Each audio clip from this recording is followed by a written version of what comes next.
All right, it's Monday, so it's time to catch up with J Leman, our Illini Inquirer football analyst, All-American linebacker. And Jay, we get to talk about a victory for Illinois. First time in 3 weeks we've been able to do that, but it was a needed bounce-back win, really dominating most of this game. I know it was close in that third quarter and got a little sketchy, but 38-16 as Illinois outscores Michigan State 14-0 in that fourth quarter. But for me, it was kind of a reminder that this is a pretty good team, right? Like, it might not be a top-tier Big Ten team, but it's a pretty good Big Ten team.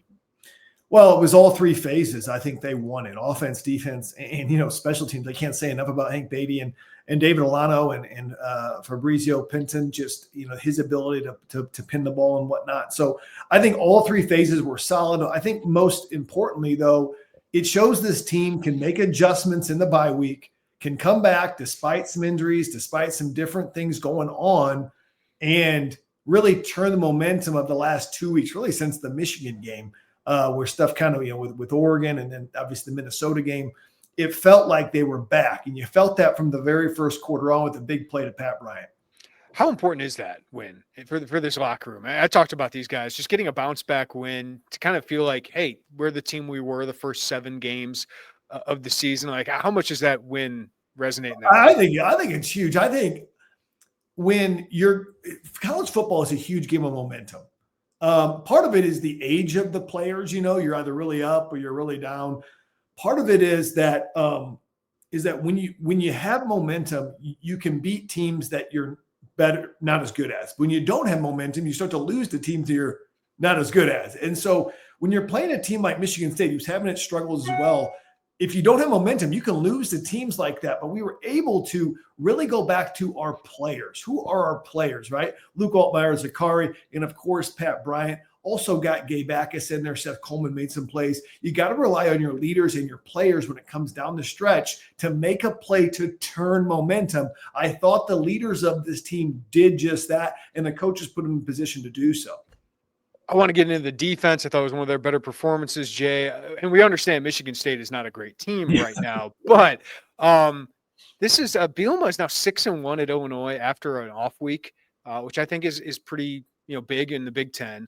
But they made good adjustments, obviously. So let's start on offense. What did Barry Lunny Jr. do to get a 38-point performance out of his offense, which had been struggling the last few weeks? Well, first, it looked like it was a pass-first attack. Other than the one series in the third quarter where there was 3 straight runs, it looked like it was a pass-first attack, and there was an emphasis to get it to our playmakers. And they had the ability, I think, because of the lack of pass rush that Michigan State has struggled really to have all year, they were able to put some double moves in. They were able to have some longer routes in there. In fact, 3 of Pat's big plays were long forming plays. You had the slot fade in the beginning, right, where he kind of ran past the guy. And that was probably the quickest developing of all 3. Then you had the double move down the sideline where Luke didn't throw the best ball.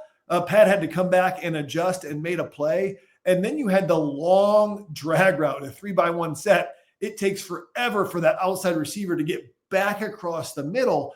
And all of those, they had the protection. Luke kept his eyes downfield, and that led to some big explosive plays. They were missing explosive plays, which allows you to not just do 13, 14, 15 play drives and get 3 or 7 points.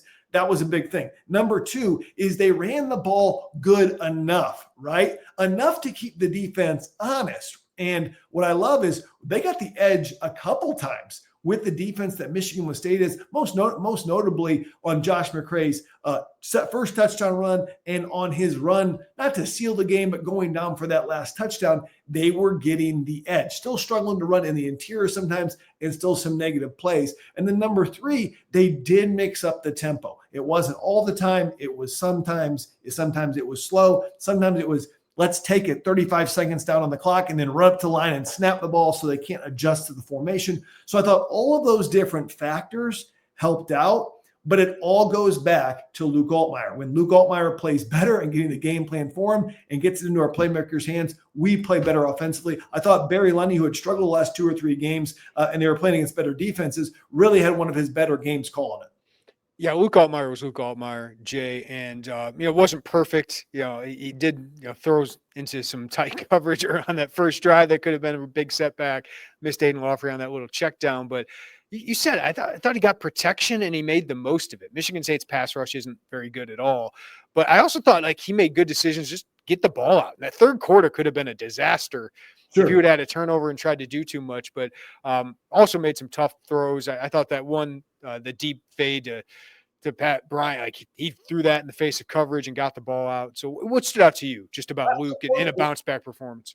First of all, I just think Luke's really mentally tough. I think for him to come back, I mean, what does that mean? It means the ability to come back after a tough play or a tough game or a tough series of games and say, you know what, I'm still the guy. I still believe in myself. And I've heard that over and over in interviews from him. And I've seen that in the way he's played. He's a tough player. And, I think he's got some two tough receivers as well that have kind of a similar attitude that really believe in it. So some of his best plays, though, were really the plays that didn't do anything. He just threw it away, right? Those are things that he would try to force maybe last year where he had some more picks and whatnot. So he threw it away. He did have a drop or two. I know Hank Beatty had a dislocated finger, had a drop. So I know his completion percentage maybe wasn't as high as we saw earlier in the year, but they were taking more shots downfield and he threw the ball away. What I saw too is it felt like he had time, which he did. He didn't get happy feet. I felt his feet were much more crisp. I thought he kept his eyes down the field. And for the most part, the accuracy was back for Luke Altmyer, right? That accuracy that we've become accustomed to, that, hey, when he throws the football in the vicinity of the receiver, there's a good chance that he's going to get a reception. So I really love what Luke did. And to put up 38 points in a Big Ten game, we talked about if they get to 30, they're going to win this game. It certainly felt like that, especially when it was 24-16 in the third quarter. Hey, if Illinois can just get 2 scores up there, it'd be a game breaker, and it was. A special day for Pat Bryant in his final game at Memorial Stadium. It's been a special season for him. Team captain. He's the last guy out in player introductions. Has his best game, 4 receptions, 135 yards, and a touchdown, Jay. I thought he had more opportunity on that screen pass if he would have been a little bit more patient too. But what a season for Pat Bryant. And watching some of this film, and we'll break down some of it in our film room, Jay, like his route running has really taken another step too. So just any more Pat Bryant thoughts, because it's just been an unbelievable year. Well, he's one of my favorite players. And I got kind of this weird kind of thing in the background. It's not my hair. It's just I got a whiteboard behind me. So if there's some growth coming in my head, check it, guys, for me. I'll say this, but Pat Bryant's one of my favorite all-time Illini. And here's why. Because of the way that he's developed over his career. Certainly wasn't a superstar recruit, wasn't a superstar from day one, but has just committed to his craft. And is people often think of linebackers or linemen as being the toughest players on a team. I'll tell you right now, I think Pat Bryant is pound for pound the toughest player on this football team. The way he blocks, the way he competes, his leadership, and how he raises the standard of everyone around him. So I think that's what I've really liked to see. And you've seen a guy that has developed and improved over the last 3 or 4 years to being a great Big Ten receiver. I believe has a chance to be a first-team all Big Ten receiver. We've got some great receivers in this league. But you look at what Pat has done and his ability to catch the ball in traffic, his ability to make a big catch in clutch situations. I go back in a couple games, but Purdue and Nebraska and even this game when we needed a play, when the game was a little bit in doubt, it was a 3rd and 10, I believe, in the fourth quarter with about 11 minutes left to hit that drag route for 30 yards. I mean, that was a huge, huge play in this football game when the Illinois offense was sputtering. And if I'm a defensive coordinator, you have to think that when they're in trouble, it's got to go to number 13 or number 4. That's got to be the scouting report. But still, people know it's coming, and Pat just continues to show up over and over again. He's a top 5 favorite player of mine, just the way he's gone about his business. Nothing off the field, always been about on the field, and a great leader. Joey wrote about him and had a good story too, and talked with his dad. And his dad's made it clear, like we've kind of known this, that he could have left too, Jay. Like he could have left 2 years ago, and when Casey and Isaiah were here and left and got a NIL payday, he could have left after this past season. Other teams have a lot of money and they throw around, but I thought he made the right decision to stay here, right, and be the number 1 guy. And now I think he's going to be a top 100 draft pick. So yeah, I mean, he's kind of the traditional case of the role grows every year. He gets better every year. And I think he's had 2 really good position coaches in George McDonald and Justice. Yeah, he's been able to stay healthy.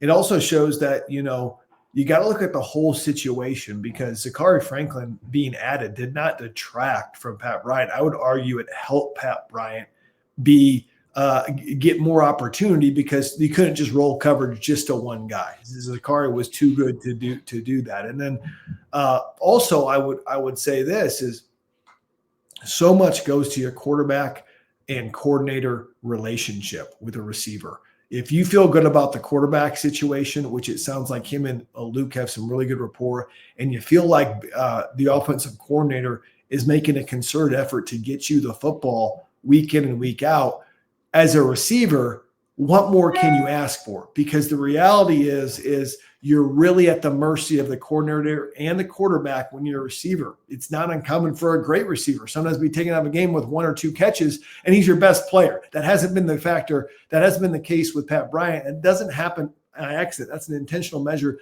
by Lonnie, Brett Bielema, and of course, Luke Altmyer. A 3-touchdown day for Josh McCray, despite only getting 9 touches, Jay. And he's had single-digit carries, I think, the last 3 games, but he's been very productive in those. So I think Aiden Lawfrey ran tough. For him and Khalil, I think it's hard to outrun some sketchy blocking at times. Josh McCray finds a way to get some yards, but should Josh McCray get a more featured role? Like, should he be getting more touches here? Because he's having a nice little season. Well, I know it's like linebackers, we focus on tackles, and running backs, we focus on yards and carries. He's definitely featured as a pass blocker. He's definitely featured as a guy that can catch the ball in the backfield. We saw that earlier in the year. He does a lot for this team in those regards. And I think the biggest thing is in a big third down situation, that's who they trust in there, either to run the football or to get protection. So the fact that that's the same guy, it does give you a little bit of mystery defensively, because like, okay, the guy who's blocking or is the guy who's going to carry the ball. So I think that helps. Has he earned more carries? Probably. He's probably earned more carries, but the way they've used him has been very effective. And I will say this, on one hand, we're saying air it out, go deep. On the other hand, we're saying Josh has more carries. Right. I'd love to have Zachary have more touches. And he had 7 catches for 44 yards, not a lot of yards, but those catches were big catches, like when you need a catch. Pat had 4 catches, right? Like, we'd love those guys to have more. So there's only so many touches that we can give players. I think Josh has probably earned that. He's probably a 10 to 15 carry guy game. Mm-hmm. And I've heard you mention it. When Fagan was rolling the first half of the season, the question was, hey, they're just too similar build, and Fagan seems to have a little bit more burst to him. Where does Josh fit in? And this is why you have to have depth at the running back position. And so he's filled in not only admirably, but really well, and has been a finisher to get into the end zone. And what I liked about the offense too is the ability to finish in the red zone. Obviously, they had 1 field goal in the red zone, but with Josh McCray's ability to run the football, it's not just on Luke to get the ball into the end zone, which it kind of felt like it was a little bit early in the year. Hey, let's get Pat Bryant in the flat. Let's get Brandon Henderson on the screen and Tanner Arkin, or let's throw to Zachary on the back shoulder fade. It kind of felt like, okay, we got to do that because we don't necessarily have confidence. Where I feel like we have more confidence around the goal line to smash it in there with Josh McCray. Feels like McCray is kind of a closer of drives and a closer of games in that way. And I'll say this, like, I feel like Aiden Lawfrey has had some good runs, some tough runs, but there's been some opportunities where if it's just like one more block happens, sure. Jay, like he's got an explosive potentially waiting to happen. I did think the offensive line pass protected. We talked about it, Jay, incredibly well. Yeah. It's just the consistency in the run game. Feels like it has to improve. And as you said, it feels like the inside stuff is still we've run off the edge at a pretty good clip. If you look where we run the football and what the success rate is, part of that is also Tanner Arkin, who's been a really good blocker on the edge. He had a lot of great blocks. Yeah, so he is a guy that I think does a lot that maybe doesn't show up in the stat line. I think those tackles have been good. I think Josh Kreutz solid. I think the reason we've seen a lot of fluctuation at the guard position is because that maybe they haven't been as happy with what's at the guard position. And sometimes your center can look bad because you're combo blocking with a guard. Sometimes you can make your center look worse because the center's a lot of times snapping and then comboing up with the guard and getting up to the second level. But I think it's been difficult. I think I think Brandon Henderson's going to be a really good football player. I really do. I don't know if he's a true tackle, which is what they probably recruited him at. And he's just, hey, he's good, too good not to have on the field, so let's get him in a guard. But they just haven't had the consistency. Sometimes we get it, sometimes we don't. Too many negative plays from the very beginning of a play. Like there's almost no hope. There's a couple runs there by Lawfrey where just like, did he have a chance to even get going? And I think that's the frustrating thing when you watch Illinois football is sometimes it looks great. And sometimes it's like, that was dead from the beginning. All right, Jay, let's flip to this defense because this was a pretty good performance. The middle of the game, some issues there, but obviously when you get 5 sacks, you hold the team, a Big Ten team under, to 16 points or under, you're doing something right. So what adjustments really stood out to you with Aaron Henry and his crew? Well, I think I'll give Aaron Henry credit this. They have done a decent job on mobile quarterbacks, other than maybe Ryan Brown in the Purdue game, which did have a lot of rush yards. Came to Jaden Daniels. Rayola doesn't really run that much, I guess. But, Dylan Gabriel, although he had some rushing, I guess. But for the most part, I feel like on these quarterbacks, they're going to get yards. And Childs certainly had some big runs in that. And some of that was missed assignment and some missed tackles. But for the most part, I thought what he did was he said, okay, we're going to make sure we stop the run for the most part, not necessarily the quarterback run, but that was part of the plan, and make Childs beat us with his arm. And other than the wide open, coverage bust that we really had in the last 2 minutes of the first half, I felt like we did that. I thought a big part of that was the sub packages and getting some new guys in there, some young guys that maybe aren't good. Well, here's the thing about a sub package. A sub package is great because you can look at a football player and say, hey, you're good enough to play. You're not good enough yet or consistent enough to play every down. So you're not a starter. Okay. But I can see that you can rush the passer really good. Kenenna Odeluga would be one of those guys. JoJo Hayden would be another of those guys. Tyson Rooks, when he didn't get rolled up, would be a guy that, hey, your length and coverage can kind of help us.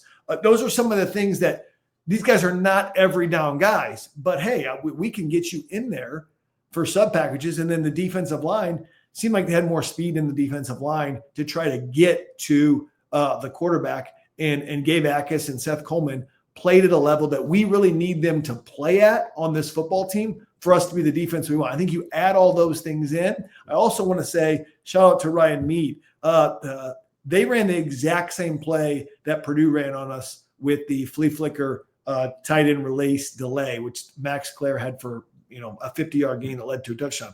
Mead had that completely sniffed out, and I felt he's been solid the last 2 or 3 weeks as far as having some beef in the interior defensively. So there's a lot of things I said right there, but that's the things I initially saw. Also, I want to give a shout out to the backers. I thought Malachi Hood, for really his first time playing a complete game, I know he came in partially for Rosiak and whatnot.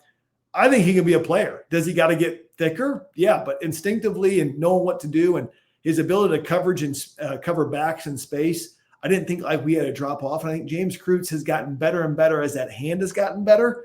I know he's had injuries. And so I don't think there's an empty cupboard at linebacker. I think it's just we've got to build up that experience. Yeah, linebacker wasn't a weakness, which was a big concern for me in this game. And I thought, Jack Velling was a non-factor in this game. The running backs are basically a non-factor, 3.2 yards per carry for them. So shout out to Ryan Mead, James Kreutz, Malachi Hood. They played really solid ball.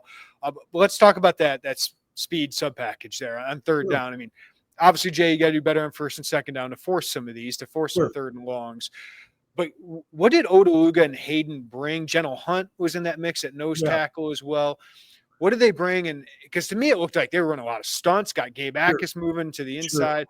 What happened on those third down sub packages that just worked for them? Well, I think what's always been evident about Kenenna is that he has a knack for getting to the quarterback. I know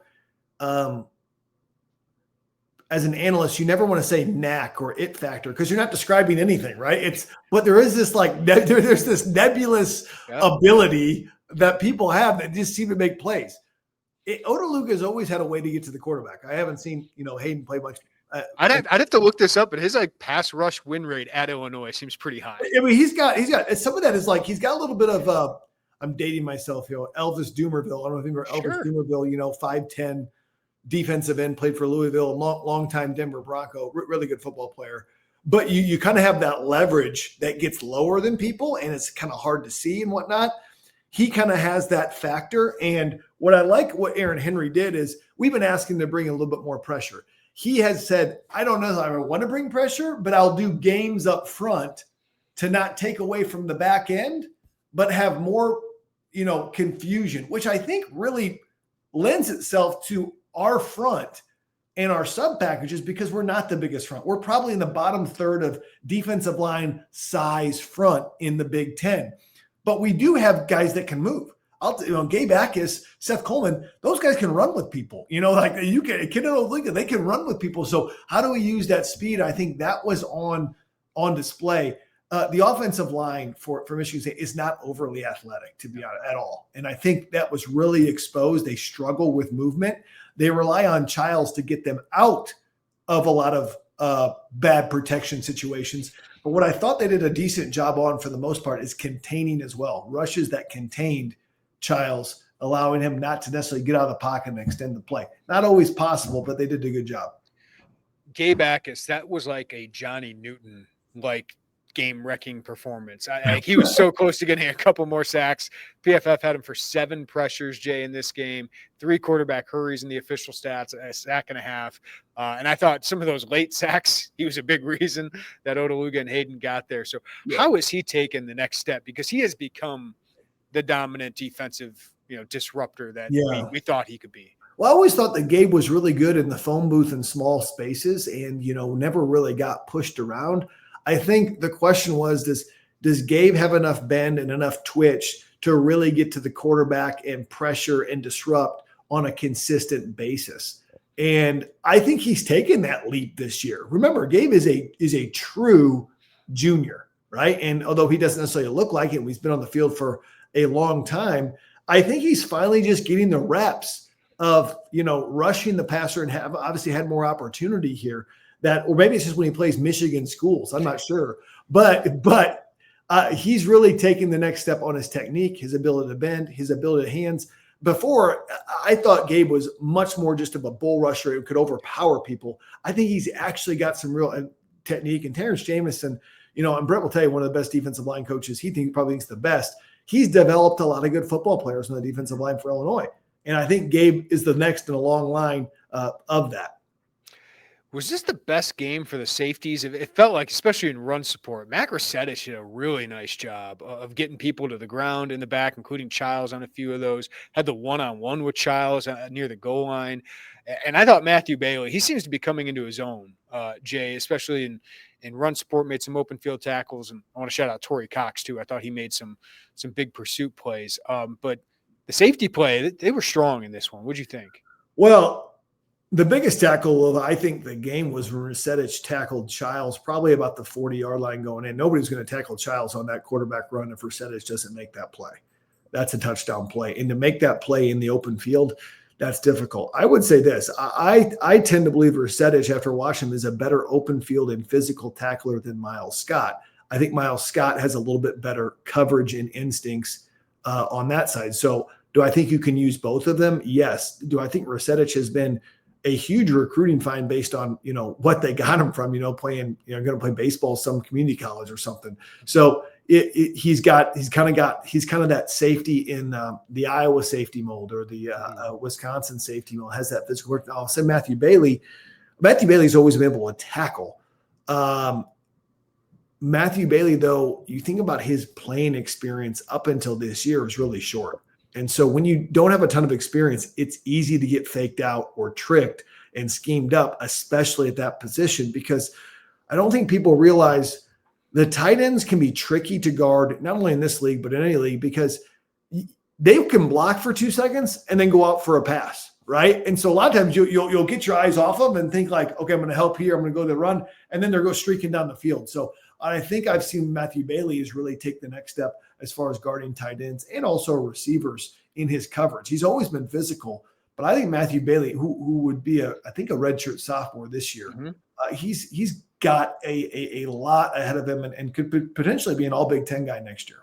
Well, that secondary should be a strength of this team next year, Jay. I mean, everybody has enough eligibility to come back for another year. So Are Cox and Brooks juniors? yeah, Okay. yeah, they each have another year of eligibility. Patterson has 2 more after this year. Resetich obviously has 2 more. Bailey has 2 more. Right. So they're going to have some veterans in that back end for a while. Yeah, I think that's going to be the strength. What we would say is, was the weakness last year. I think the big thing, one thing I've just been impressed. We've sat through a lot of defenses. I feel like after that initial class from Beckman, which the last class that Zook had some great defensive linemen. Buchanan and Dwayne Smoot and some of those guys are still playing. Spence and stuff. Yeah, Akeem Spence and Corey Legit.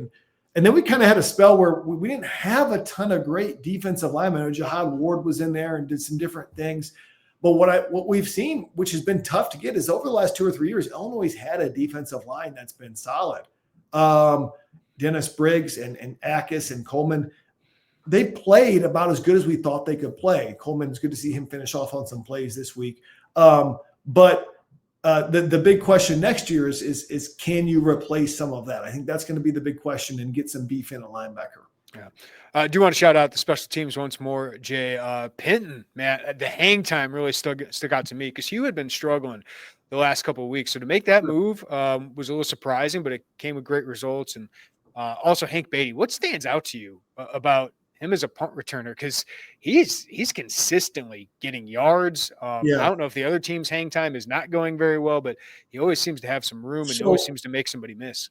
Well, yeah. So the number one thing that every coach will say for a punt returner is catch the ball, possess the ball, because then the fact that you catch it usually takes off 5 to 15 yards of bounce, right? So that's 5 to 15 yards of field position if you catch the ball.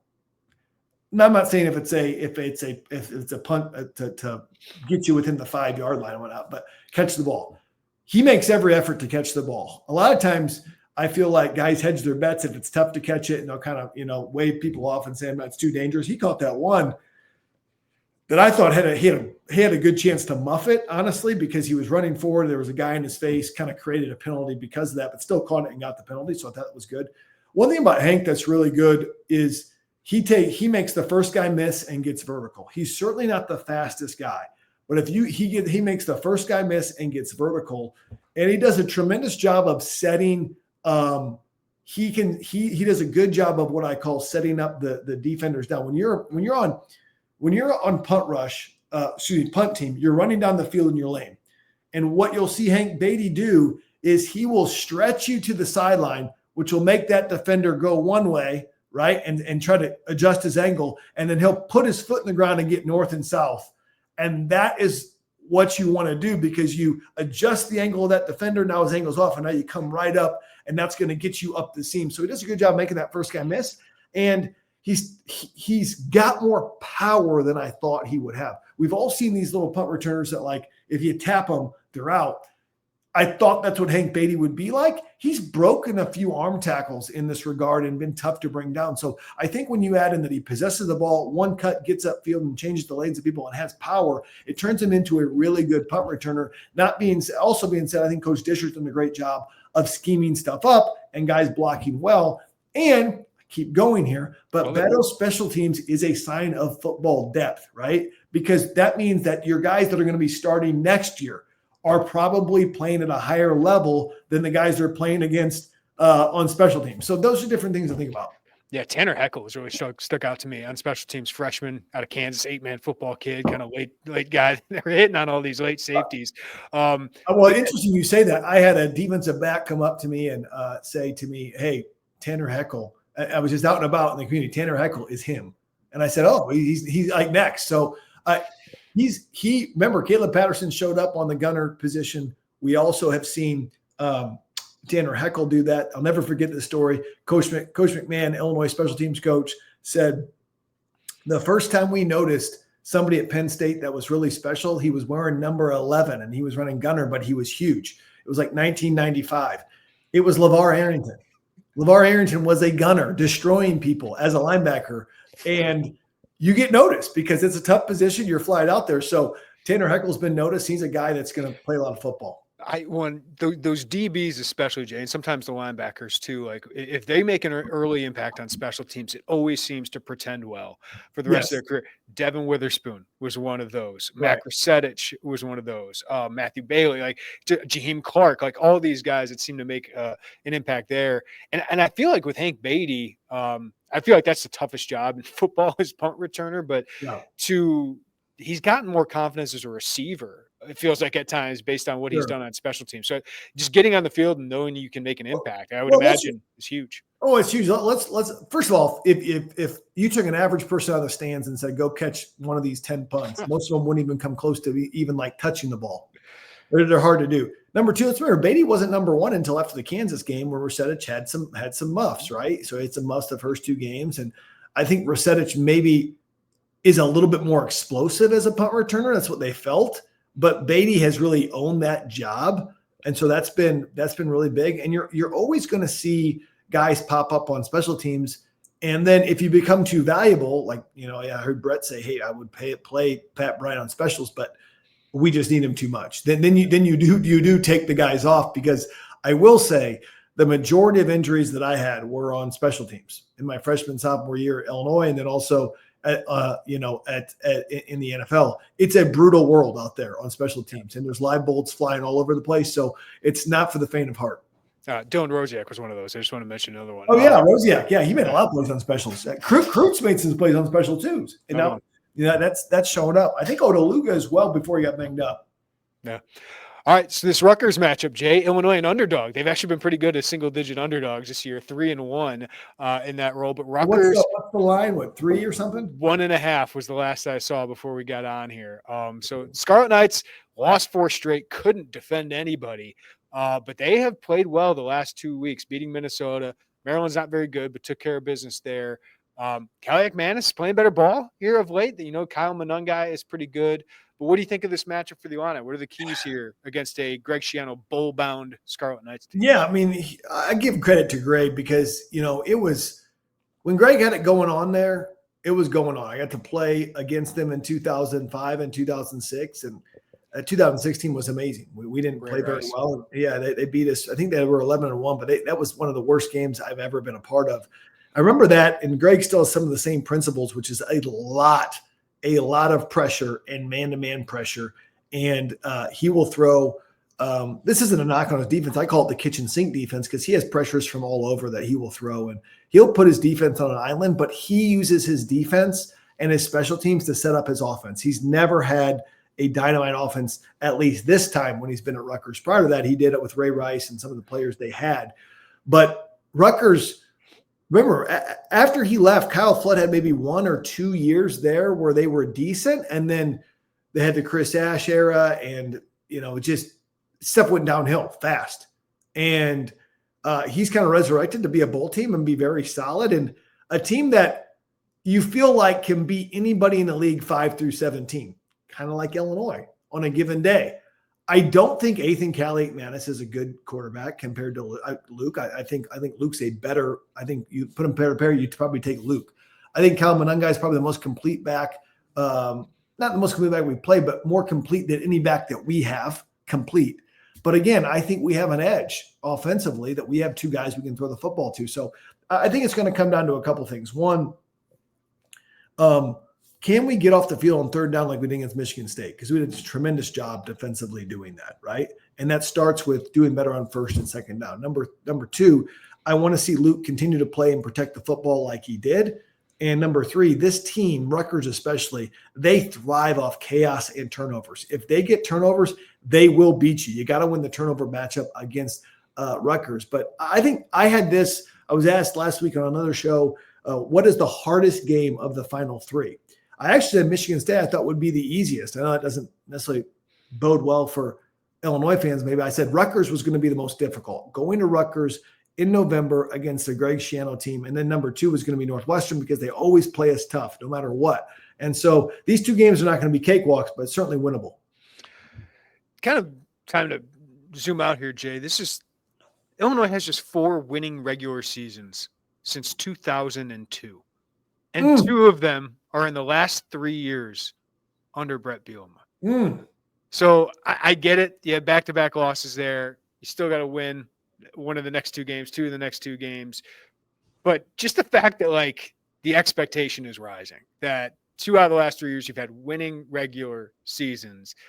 It's kind of a reminder of how far this program has come up. There's still a long way to go, but that's a nice step in the right direction. Huge step, and you gotta love Brett. He picks his chances to remind us of that, right? Of like, more wins than ever, and he should. 6 wins in a season, the most since 2001.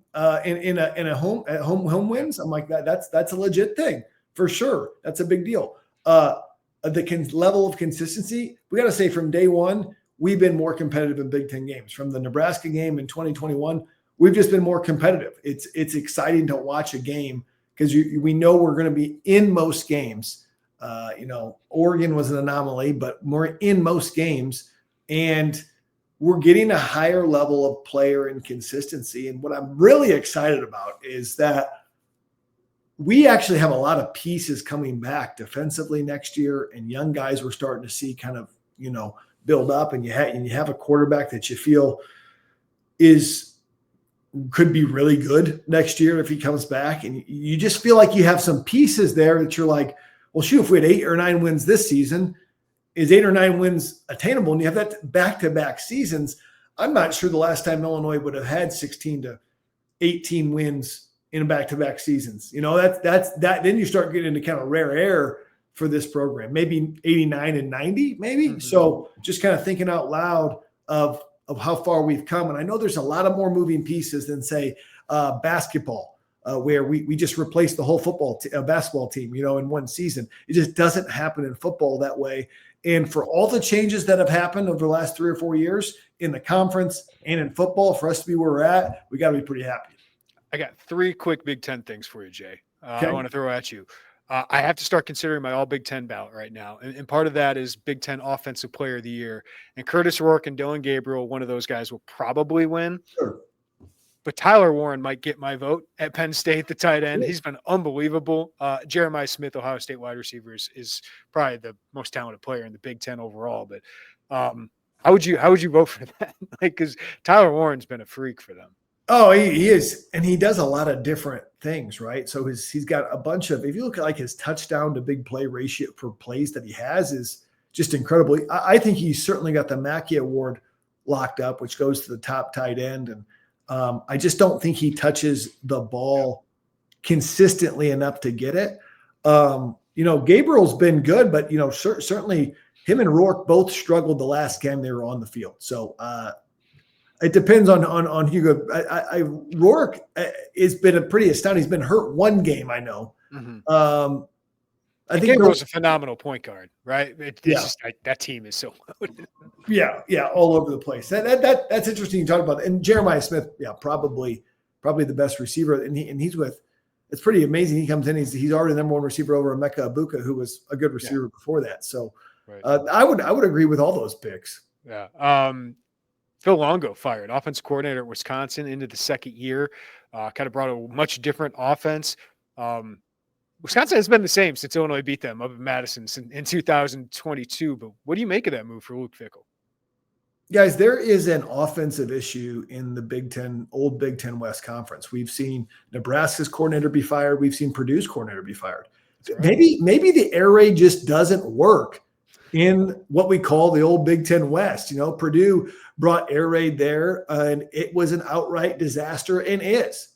Graham Harrell got fired, I believe, after game 4.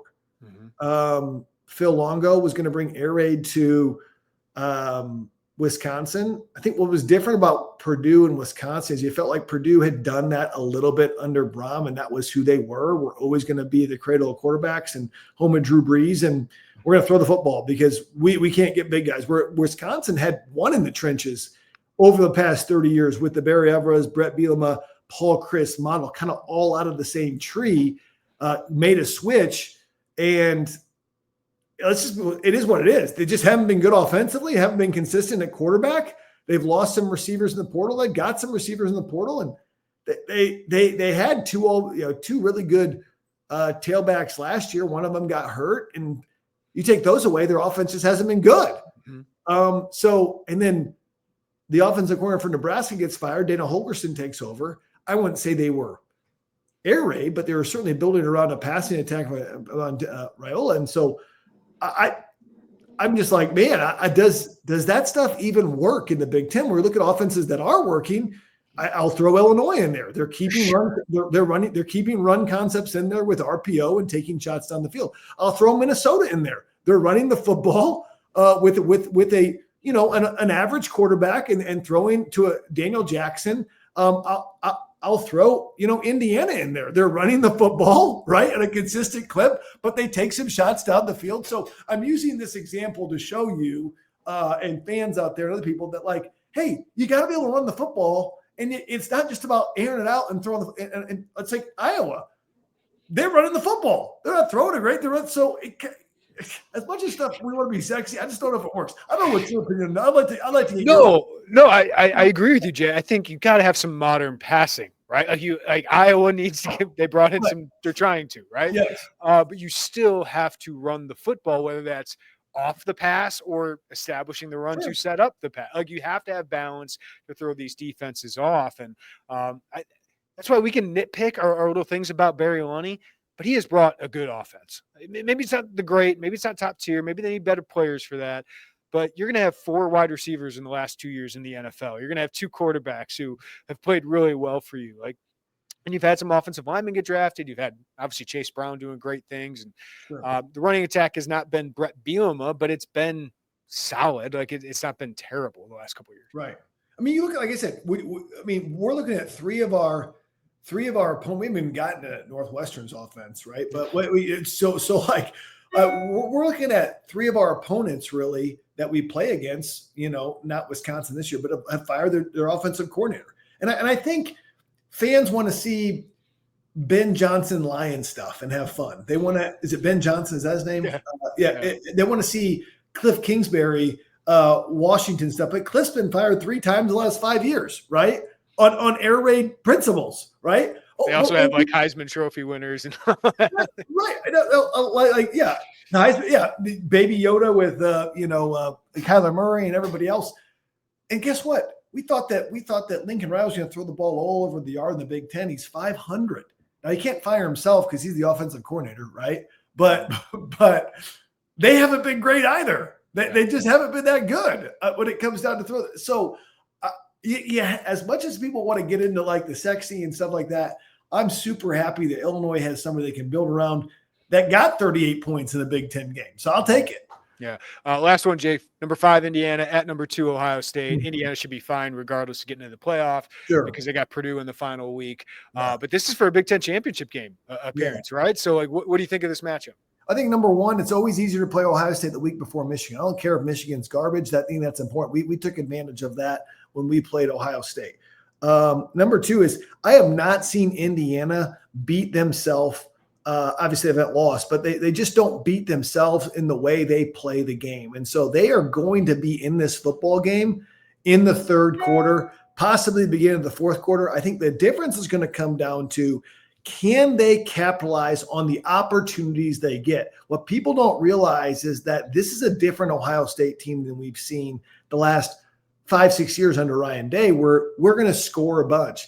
They haven't really scored a ton. They've done way more ball control, and they have played defense. Jim Knowles, the mad scientist, has had a really, really good defense. And so I think the question is I don't think it's going to be a blowout. Can Indiana, in critical times, critical situations, make the play? And that's how it is. It's always is going to be when you're trying to beat a juggernaut, making those critical plays. J Leman, you're the goods. Thanks for making us football smarter as always. We'll talk next week after Rutgers, man. That was a fun one. Let's go.